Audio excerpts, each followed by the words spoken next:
Hello friends, ഇവർ വിവാഹിതരായാൽ എന്ന സീരിയലിൻ്റെ ഏറ്റവും പുതിയ റിവ്യൂയിലേക്ക് എല്ലാവർക്കും സ്വാഗതം. അങ്ങനെ നമ്മുടെ ഭൂമിജ അച്ഛനെയും കൊണ്ട് പുറത്തേക്കൊന്ന് പോകണം.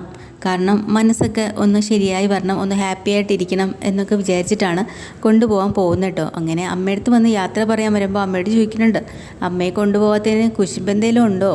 ആ ഉണ്ടടി, എനിക്ക് കുറേ അസൂയയും കുശുമ്പൊക്കെ ഉണ്ട് എന്നിങ്ങനെ പറയട്ടെ ഭൂമിയോട്. എടി ഭൂമി, നീ ഒന്ന് ഓർത്ത് നോക്കിക്കേ, അച്ഛനെയും കൊണ്ട് പുറത്തോട്ടൊക്കെ ഒന്ന് പോവാൻ, ഒന്ന് കറങ്ങിയൊക്കെ വരാൻ അപ്പം അതിനോട് പറഞ്ഞത് ആരാ? ഞാൻ തന്നെയല്ലേ. എനിക്ക് എങ്ങനെയാണ് ഈ കുശുമ്പ് വരുന്നത്? ഞാൻ വെറുതെ ചോദിച്ചതാമേ. എന്നാൽ ഒരു ഗ്ലാസ് ചായ കുടിച്ചിട്ട് പോകും. അങ്ങനെ ചായ ഭൂമിക്ക് കൊടുക്കുകയാണ്. അത് കഴിഞ്ഞ് അച്ഛനുള്ള ചായ ആയിട്ട് അമ്മ അങ്ങോട്ട് വരുന്നുണ്ട്. ആ സമയത്ത് അച്ഛൻ നല്ല പുതിയൊരു ഷർട്ടും മുണ്ടും ഒക്കെ ഇട്ട് വരാം കേട്ടോ.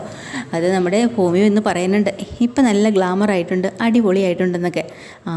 എന്നോടൊരു മാലാക പറഞ്ഞു ഇങ്ങനത്തെ ഒരു ഡ്രസ്സ് ഇട്ടുകൊണ്ട് വരാൻ, അതുകൊണ്ടാണ് ഞാനിപ്പോൾ ഇട്ടുകൊണ്ട് വന്നതെന്നൊക്കെ പറഞ്ഞ് അച്ഛനെ വിട്ടുകൊടുക്കുന്നില്ല കേട്ടോ. അച്ഛനും തിരിച്ച് പറയുന്നുണ്ട് മോളോട്, എന്നിട്ട് നമുക്ക് പോവാം, അമ്മയെ കൊണ്ട് പോകണ്ടേടിന്ന് ചോദിക്കുക കേട്ടോ. അമ്മ തന്നെ പറഞ്ഞേ, അമ്മ വരുന്നില്ല അച്ഛനെയും കൊണ്ട് പോകാനായിട്ട്.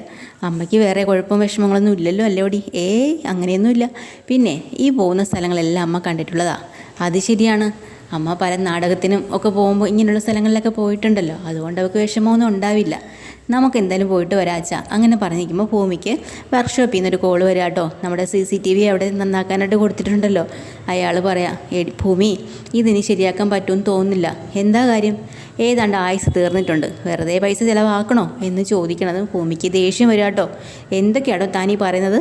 ആയുസ് തീരാറായെന്നോ? നിങ്ങളാണോ തീരുമാനിക്കുന്നത്? വെറുതെ പൈസ ചിലവാക്കണ്ടെന്ന്. അങ്ങനെയല്ല, അതിന് ആയുസുണ്ട്, ഞാനാ തീരുമാനിക്കുന്നത്. മര്യാദയ്ക്ക് അത് ശരിയാക്കി കൊണ്ടുവരണമെന്നും പറഞ്ഞ് കുറേ വഴക്ക് കൊടുക്കുന്നുണ്ട് അയാൾക്ക്.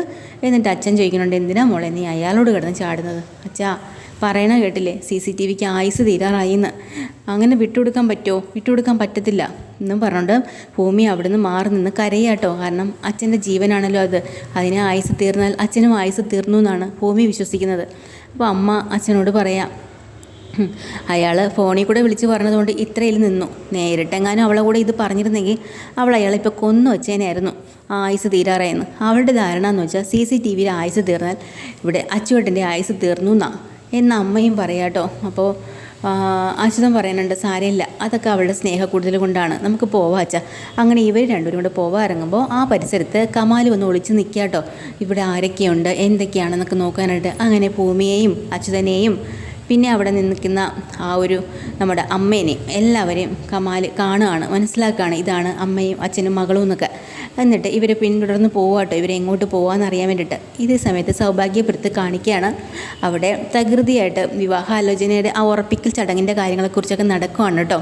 അപ്പോൾ സൗഭാഗ്യപുരത്ത് സൗഭാഗ്യ മുത്തശ്ശി അവിടെ ഇരുന്നും കൊണ്ട് നമ്മുടെ എല്ലാവരോടും ഭവാനിയൊക്കെ വിളിച്ചിരുത്തിയിട്ട് ഭവാനിയോട് ചോദിക്കുന്നുണ്ട്, നിനക്ക് പൂർണ്ണ സമ്മതമാണല്ലോ അല്ലേ അജയിന് അഞ്ജനയെ കൊടുക്കാനായിട്ട്? അതെ അമ്മേ. അങ്ങനെയാണെങ്കിൽ വർമ്മയ്ക്ക് സമ്മതമാണല്ലോ അല്ലേ മരുമകളായിട്ട് അഞ്ജനയെ കൊണ്ട്? പിന്നെന്താ, അവൾ നമ്മളെ തന്നെ കുട്ടിയല്ലേ എന്ന് പറയാം.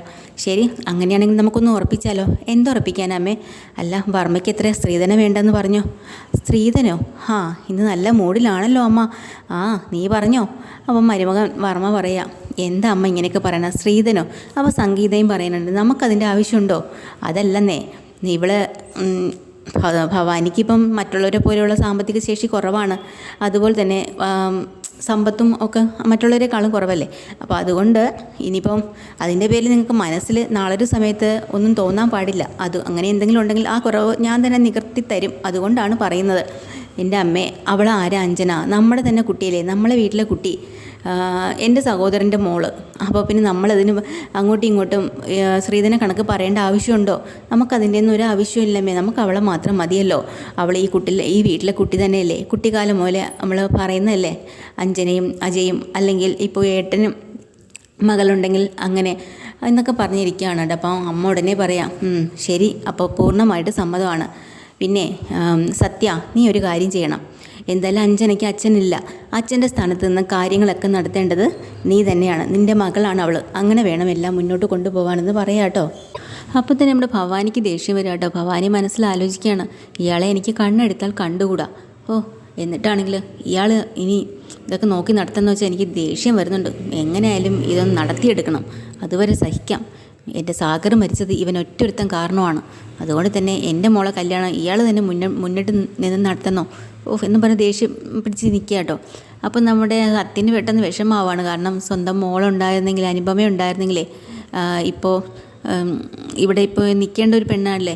അപ്പോൾ അതുകൊണ്ട് തന്നെ പെട്ടെന്ന് തന്നെ നമ്മുടെ മുത്തശ്ശി പറയാനുണ്ട്, മോനെ സത്യ, നീ അതൊന്നും ഓർത്ത് വിഷമിക്കണ്ട, നിൻ്റെ ഭാര്യയും മകളും എന്നായാലും തിരിച്ചു വരുമെന്ന് എനിക്ക് നല്ല ഉറപ്പുണ്ട് എന്നിങ്ങനെ പറയാം.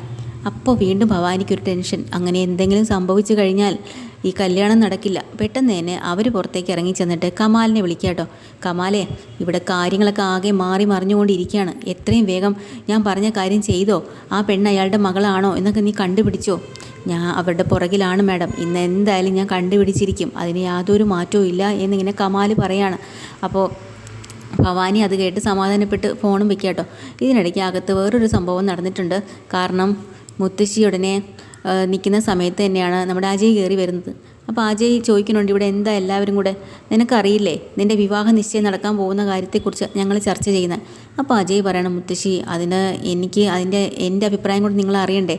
എന്താ നിൻ്റെ അഭിപ്രായം? അല്ല, അഞ്ജന ഒന്നും പറഞ്ഞില്ലേ? ഇല്ല. അല്ല, ഞങ്ങൾ രണ്ടുപേരും കൂടെ ഒരു തീരുമാനത്തിലെത്തിയിട്ടുണ്ടായിരുന്നു. അതിവിടെ പറയാമെന്ന് അവൾ പറഞ്ഞല്ലോ. അഞ്ജന ഒന്നും പറഞ്ഞില്ലല്ലോ എന്ന് അഞ്ജനയെ വിളിച്ച്, അങ്ങനെ അഞ്ജനയെ വിളിക്കുക കേട്ടോ. അഞ്ജന താഴോട്ട് വരുവാണ്. അപ്പോൾ പ്രതീക്ഷയോടെ കാത്തിക്കുക കേട്ടോ അജയ്. ഇപ്പം തന്നെ അവളത് പറയുമായിരിക്കും എനിക്ക് താല്പര്യമില്ലയെന്ന്. പക്ഷേ അഞ്ജന പറഞ്ഞു കൊടുക്കുക, അതെ ഞാനും അജയും കൂടെ ഇന്നലെ ഒരു ഹോട്ടലിൽ പോയി നമ്മൾ ചില കാര്യങ്ങളൊക്കെ തീരുമാനിച്ചു. എന്താ നിങ്ങൾ തീരുമാനിച്ച കാര്യം?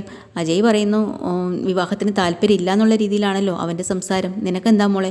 അങ്ങനെയല്ല, നമ്മൾക്ക് അജയിന് എന്നെ കുട്ടിക്കാലം പോലെ നമുക്ക് ഇഷ്ടമാണ്. നമ്മുടെ കല്യാണത്തെക്കുറിച്ച് തീരുമാനിക്കാൻ തന്നെയാണ് നമ്മൾ അവിടെ പോയത്. പോരാഞ്ഞിട്ട് നമ്മുടെ വിവാഹത്തിനുള്ള കാര്യങ്ങളും ഡ്രസ് കോഡും ഒക്കെ നമ്മൾ സെലക്ട് ചെയ്തിട്ടുണ്ടെന്ന് വെട്ടി തുറന്ന് പറയാട്ടോ ഇല്ലാത്ത കാര്യം. അത് കേൾക്കുമ്പോൾ അജയ് ഞെട്ടി പോവാണ്. എന്നാലും ഒറ്റയടിക്ക് അഞ്ജന പ്ലേറ്റ് മാറ്റുമെന്ന് വിചാരിച്ചില്ല. മുത്തശ്ശി, എനിക്ക് പറയാനുള്ളത് നിങ്ങൾ കേൾക്കണം, എനിക്കും ചിലത് പറയാനുണ്ട്. മതി, ഇനി നീ കൂടുതലൊന്നും പറയണ്ട, പറയാനുള്ളതല്ല അഞ്ജന പറഞ്ഞിട്ടുണ്ട് എന്നും പറഞ്ഞിട്ട് അജയന് ഒരു അക്ഷരം പറയാൻ സമ്മതിക്കില്ല. അപ്പോൾ സംഗീതയും വർമ്മയും കൂടെ പറയാം, കൊള്ളാടാ, എല്ലാം ഒപ്പിച്ച് വെച്ചിട്ടാണോ നമ്മളോട് ഈ ഒളിച്ച് കളിയല്ലേ എന്നും പറഞ്ഞുകൊണ്ട് അവിടെ ഇട്ട് കളിയാക്കാട്ടോ. അജയന് പിന്നെ ഒരു അക്ഷരം മിണ്ടാനും പറ്റുന്നില്ലേ. അപ്പോൾ മാറി നിന്നിട്ട് നമ്മുടെ അഞ്ജന മനസ്സിൽ വിചാരിക്കുകയാണ്, എടാ അജയേ, നീ എന്താ വിചാരിച്ചത്? നീ പറയുമ്പോൾ ഞാൻ അങ്ങ് സമ്മതിച്ച് തരുമെന്നോ? എനിക്ക് ഒറ്റ ലക്ഷ്യം മാത്രമേ ഉള്ളൂ, എൻ്റെ അമ്മയുടെ കൂടെ നിന്ന് നിന്നെ ഞാൻ കല്യാണം കഴിക്കും, എൻ്റെ കാൽ ചുവടിൽ ഞാൻ കൊണ്ടുവരുവടാ. ഈ സ്വത്തുക്കളെല്ലാം എൻ്റെ അടുത്തേക്ക് കൊണ്ടുവരണം, അതിനുള്ള തയ്യാറില്ല ഞാൻ. നീ നോക്കിക്കോ എന്നിങ്ങനെ അവൾ മനസ്സിലും ചിന്തിക്കുകയാണ്. അപ്പോൾ അഞ്ജന അച്ഛനെയും കൂട്ടി കുറച്ച് സ്ഥലങ്ങളിൽ ബീച്ചിലോ എവിടേക്കോ കൊണ്ടുപോകുന്നുണ്ട്. രണ്ടുപേരും കൊണ്ട് അടിച്ച് പൊളിച്ച് കറങ്ങി നടക്കുന്നുണ്ട്. അച്ഛന് വേണ്ടുന്ന ഐസ്ക്രീമോ എന്തൊക്കെയോ വാങ്ങിച്ച് കൊടുക്കുന്നുണ്ട് കേട്ടോ. അച്ഛനും വലിയ സന്തോഷമാവണം. അച്യുതനും ഭൂമിയും കൂടെ ഇങ്ങനെ കറങ്ങി ഒക്കെ നടക്കുന്ന സമയത്ത് ഇതിനിടയ്ക്ക് അച്യുതന് ഐസ്ക്രീമോ എന്തോ വാങ്ങാനായിട്ട് മാറി അച്ഛനെ അവിടെ ഇരുത്തിട്ട് അങ്ങോട്ട് പോവാം. കമാൽ ഇവരെ പിന്തുടർന്നുകൊണ്ടിരിക്കുകയാണല്ലോ.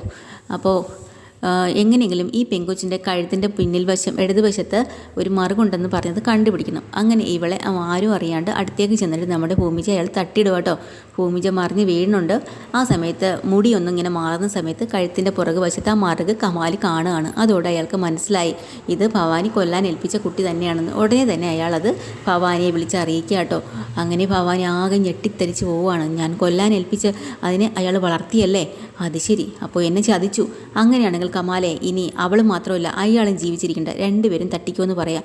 അങ്ങനെ അയാൾ തീരുമാനിക്കുകയാണ്. ഈ സമയത്ത് വീണെടുത്ത് നിന്ന് എണീറ്റ് അറിയാണ്ട് തട്ടി വീണാണെന്ന് വെച്ചിട്ടാണ്. എന്നാലും ഭൂമി അയാളെ കാണുന്നുണ്ട് കേട്ടോ. ഒന്ന് നോക്കിയിട്ടാണ് പോകുന്നത് കമാലിനെ. ചെല്ലുമ്പോൾ തന്നെ അച്ഛന് തീരെ വയ്യ. അച്ഛനെ മൂക്കിൽ നിന്ന് ബ്ലഡ് വന്നുകൊണ്ടിരിക്കുകയാണ്. അച്യുതം പെട്ടെന്ന് മോള് കാണണ്ടല്ലോ എന്ന് പറഞ്ഞ് അതെല്ലാം തുടച്ച് മാറ്റുകയാണ്. അഞ്ജന അത് കാണുന്നില്ല. എന്നാലും അഞ്ജനയുടെ മനസ്സിൽ വല്ലാത്ത സങ്കടം. അച്ഛന് എന്തെങ്കിലും പറ്റുമോ, അച്ഛന് വയ്യായികയുണ്ട്, ക്ഷീണമുണ്ട്. അങ്ങനെ അവരങ്ങനെ ആ ബീച്ചിൽ കറങ്ങി നടക്കുകയാണ് കേട്ടോ. കമാൽ ഇവരെ പിന്തുടരുവാണ്. എങ്ങനെയെങ്കിലും അവർ രണ്ടുപേരെയും ഒരേ ഇതിൽ തന്നെ കൊല്ലണം എന്നുള്ള തീരുമാനത്തിൽ. ഇതാണ് എപ്പിസോഡിൽ. ഡീറ്റെയിൽഡ് എപ്പിസോഡിൽ വീണ്ടും വരാം. ചാനൽ ഇഷ്ടമല്ല ലൈക്ക് ചെയ്യുക, സബ്സ്ക്രൈബ് ചെയ്യുക. താങ്ക്